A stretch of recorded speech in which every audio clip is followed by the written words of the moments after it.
ใจแล้วก็ศิลปินจิตอาสาผมมาเบอร์เอาดารามาด้วยนะครับใครอยากเจอน้องเอมมี่มั้ยเอมมี่ผมขอบอกนะแน่อยากเจออะไรแน่พี่700 ซีซีไม่ได้มีให้เราดูกันบ่อยๆนะพี่เก็บข้อมูลนะวันนี้เก็บข้อมูลนะวันนี้นะพี่ฮาร์ดดิสก์บนหัวพี่ล้างให้หมดเลยเอมมี่คนเดียวพี่เชื่อผมดิว่าบล็อกไม่แห้งถ้าใครดูคลิปมีน้องคนหนึ่งฮะศิษย์เก่าพิเศษเป็นบุรียศได้ดูคลิปบ้างเลยได้ดูยังยศทักทายเพื่อนคุณหน่อยสวัสดีผู้ใหญ่ชิโกเช้านี้ชนหลวงกันยังมึงไม่เข้าใจหรอกมันเป็นศัพท์คนชั้นสูงคนชั้นต่ำไม่เข้าใจหรอกพี่เชื่อไหมไปเล่นที่ไหนก็แล้วแต่โดยเฉพาะสระบุรีไปเล่นแดนหญิงเป็นไงเขาบอกว่าโอบอยครั้งหน้าขอยศคนเดียวไปก็ได้ไอ้เหี้ยไปแล้วไม่ออกเลยทีเนี้ยเขาชอบคุณมากแต่ผมชอบเหมือนกันเพราะมีแต่ผู้หญิงอย่างเดียวเลยน่ารักมากวันนี้มีขังหญิงไหมเนี่ยมีวันนี้หนุ่มๆเขาก็รออยู่ขังหญิงวันนี้จะอยู่มุมนี้จะรอยังไม่มาพี่ไม่เฟี้ยวมึงไม่เฟี้ยวมึงยืนแล้วมึงบังข้างหลังด้วยเดี๋ยวช็อตหน้าแม่งเลยขอโทษผมไม่ชอบมีเรื่องกับคนดูแต่ผลเดียวเพราะมันเยอะกว่าเคเข้าใจ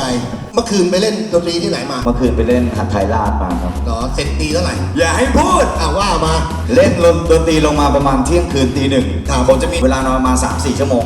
แต่เชื่อไหมผมไม่ได้นอนทำไมต้องไม่ได้นอนมันมีมารก็ผมบอกแล้วไงไอ้มารตัวเนี้ยโทรมาหาผมเหมือนกันโทรแม่งทั้งคืนโทรไม่พักมึงดีดอ่ะตากูแดงหมดแล้วเนี่ยผมไม่นอนทุกคนก็ไม่ต้องได้นอนมันพูดอย่างเงี้ยแล้วก็กูก็ไม่ได้นอนจริงๆทุกคนดูดิตานี่เป็นไงแต่พักนึงเดี๋ยวหลับหลังไว้ทีไม่ต้องห่วงคนสุดท้ายเมื่อกี้มันบอกว่าไงบ้างโอ้ข้างในมีแอร์เย็นๆแล้วแบบพักไอ้เหี้ยไม่เอาเปรียบนำเสนอนะวันนี้ก็จะมีคุณออฟแนะนำตัวหน่อยครับคุณเป็นใครอะไรยังไงสวัสดีครับผมออฟชนรงค์ครับหรือออฟเอฟนะครับสวัสดีพี่ทุกท่านเลยครับเดี๋ยววันนี้เรามาสนุกด้วยกันนะโอเคไหมฮะสวัสดีครับผมวิวมาสเตอร์คีครับใครคิดถึงคนข้างนอกเราจะพาคุณไปให้สัมผัสถึงเขาไปด้วยกันโอเคไหมเยี่ยมบอกนิดนึงครับเมื่อกี้ออฟมากระซิบบอกว่าโอ้บอยตั้งแต่เล่นมาที่นี่เครื่องเสียงดีมากเลยใช่ต้องยกเครดิตให้เลยพี่เครื่องเสียงสุดยอดสวัสดีครับชื่อไตเติ้ลครับจากรายการ The Duet ครับผมสวัสดีครับวันนี้สายล็อกต้องมานะชาวล็อกขอดูนิ้วล็อกหน่อยเลยชาวล็อกสวัสดีค่ะมิกกี้ The Duet ค่ะวันนี้เรามามันกันนะคะโอเคไหมน้องเมื่อกี้เนี่ยจะเป็นจิตอาสานะฮะอายุ18เองนะส่วนน้องชายสวัสดีครับผมมังกร KFC ครับ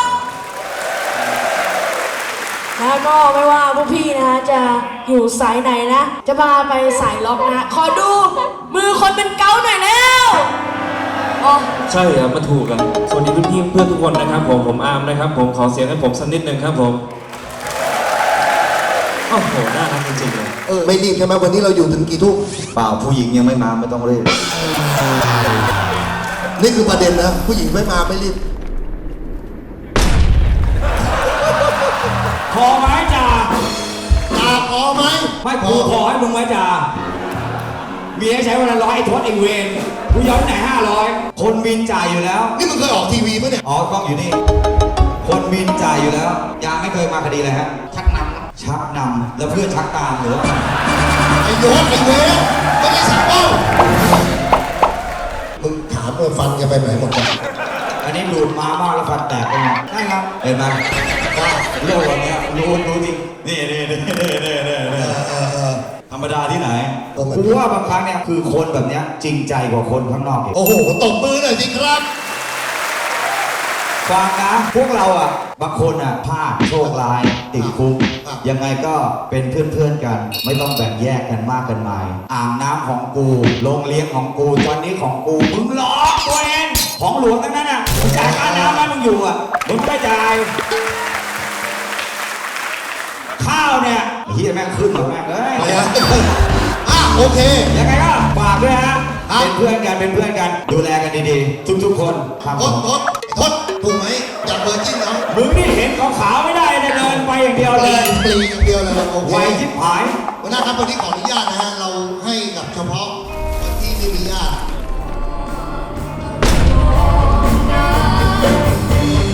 เธอช่างน่ารักยิ่งเดินมาไม่บอกอีกแล้วจะไม่ได้ดังแต่ที่ดูร้อ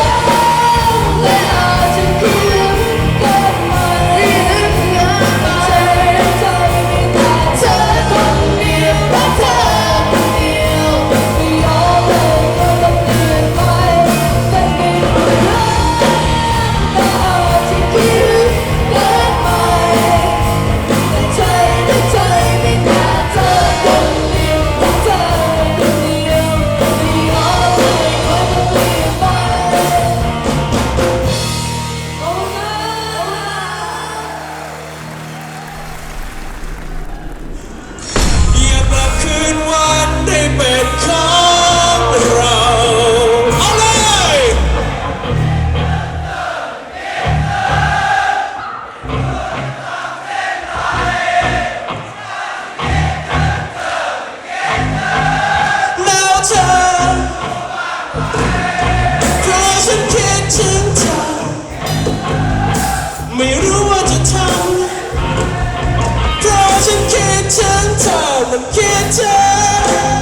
จ้องตาฉันเหลือเกิ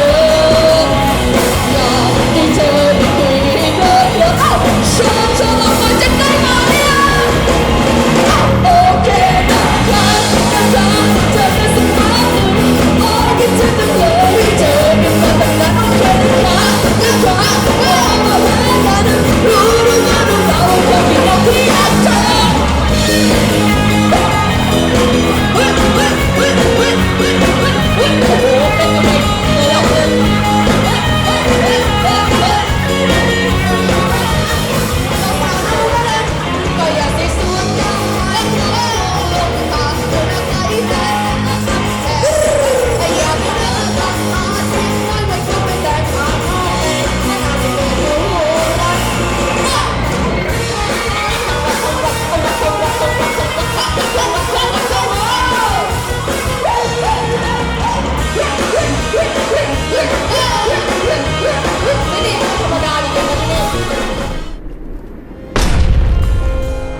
มันเดินไม่พร้อมไม่สื่อไม่สวยงามเหมือนเพลงทั่วไปอยากให้รู้ว่าเพลงรักเธอไม่รักก็เขียนไม่ได้แต่กับเธอคนดีรู้ไหมฉันเขียนยังไงได้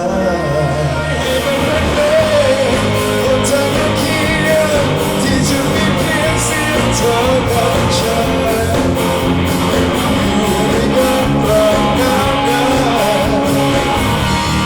แต่ในใจของเราเองก็มีว่าตอนนี้ที่มีรักยังมีหวังเพียงทุกครั้งที่รักและเธอสนใจฉันมีหน่อยเธอ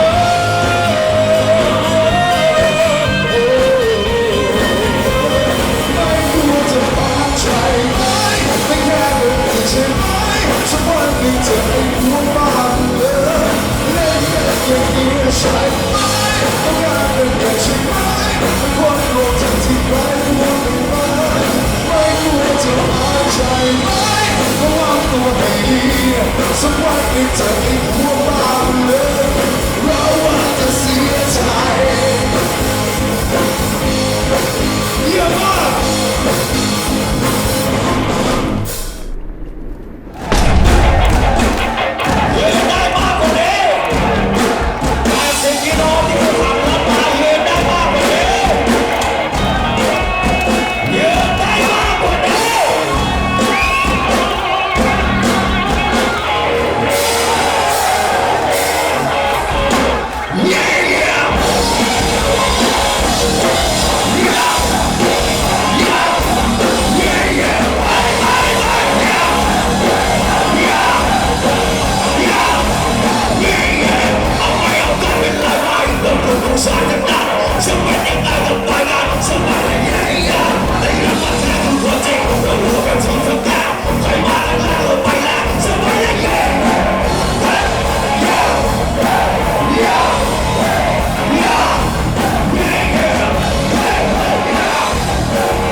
จริงใจ สู้สู้ผมปล่อยเพลงโทษเมื่อเดือนพฤษภาผมปล่อยออกไป 8 เดือน ผมได้รางวัลศิลปินจิตอาสาดีเด่น3 รางวัลแล้ว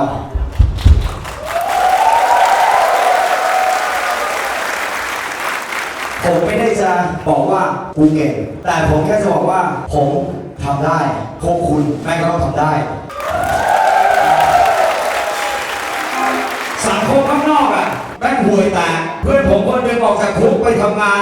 นได้1 เดือนสำนักงานตำรวจแห่งชาติส่งประวัติกลับมาที่บริษัทที่เขาทำงานเขาถูกไล่ออก สังคมแบบนี้แม่งห่วยแตกแต่ในขณะเดียวกันผมได้รับโอกาสจากโกบอยจากศิลปินทุกท่านจากอาวาน่าจากพี่ออฟเอฟจากทศกัณฐ์จากพี่แชมป์จากทุกคนคนแบบนี้แม่งโคตรเฟี้ยว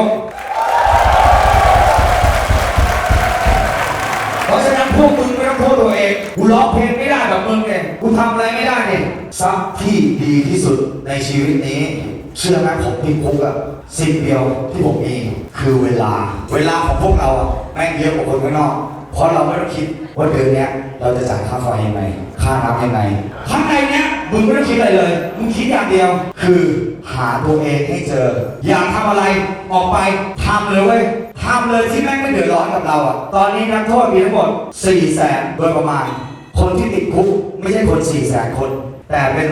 400,000 ครอบครัวนะเพราะคนในครอบครัวเดือดร้อนถูกไหมเพราะฉะนั้นเป้าหมายเดียวออกไปสู้เพื่อตัวเองสู้เพื่อครอบครัวแค่นั้น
ซิมนะฮะภาพเรารู้จักกับเอมี่แม็กซิมใน VCD เรารู้จักสนิทชิดเชื้อเลยแหละไม่ได้คิดว่าเจอตัวจริงไปเที่ยวผับด้วยกันไอ้เหี้ยเจ๊จะกินน้ำเปล่าแล้วก็กลับโรงแรม เป็นเด็กดีไง ใช่กลับตรงเวลาฮะ ไม่เหมือนมึงค่ะ ปิดกล้องก่อนปิดกล้องก่อน กินเหล้าเสร็จทุกคนเดินข้ามถนนมาเพื่อที่จะขึ้นแท็กซี่ Off AF แชมป์ SDF ทุกคนขึ้นรถหมดค่ะ แล้วนี่ก็เดินตามมา ถ้ามึงไม่กลับฟ้องเมียมึงเนี่ยกลับแจ้งกับเอมี่ขึ้นรถเสร็จแล้วทุกคนขึ้นรถถึงประตูปั๊บไอสัตว์ยืนอยู่ข้างถนนไม่ยอมขึ้นอยู่คนเดียว กูปิดให้ด้วยแล้วกูก็ยืนว่าคืนนี้อุบลแม่งต้องสนุกกว่านี้แน่เดี๋ยวไปไม่ถึงอุบลเราไม่มีเมียมาเกี่ยววันนี้เพราะเมียไม่มา เอมี่ก็ไม่มีผัวค่ะสาวๆมีใครที่ใกล้จะออกแล้วไหมคะโอ้เสียดายเพราะเอมี่กำลังจะเข้า คนที่เองเอาตัวเอง ขอบคุณขอเสียงปรบมือดังต้อนรับเอมี่แจ็คสันหน่อยค่ะ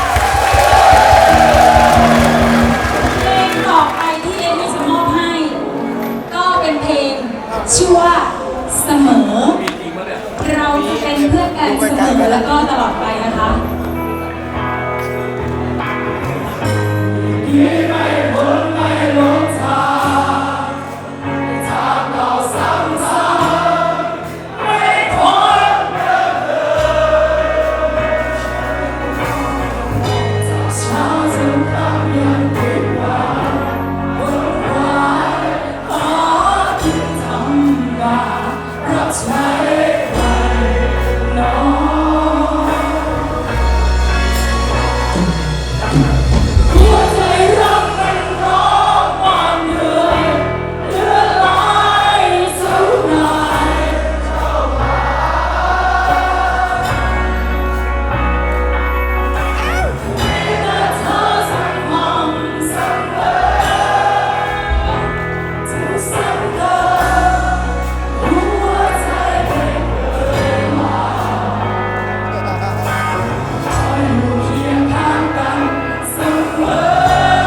ว่าฉัน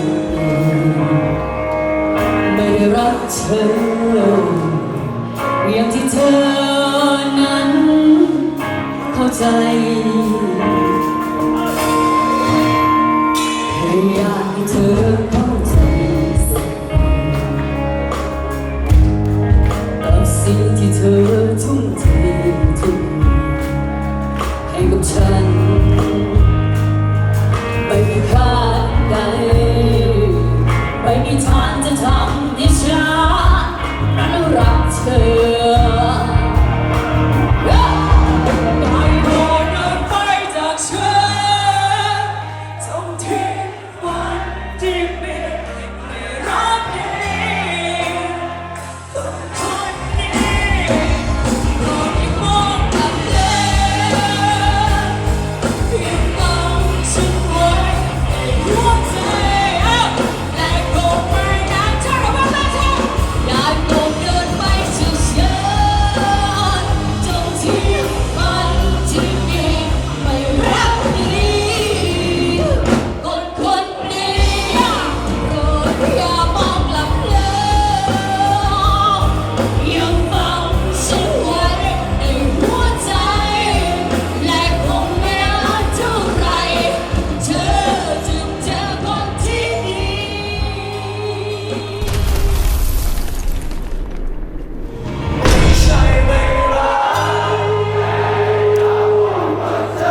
จอ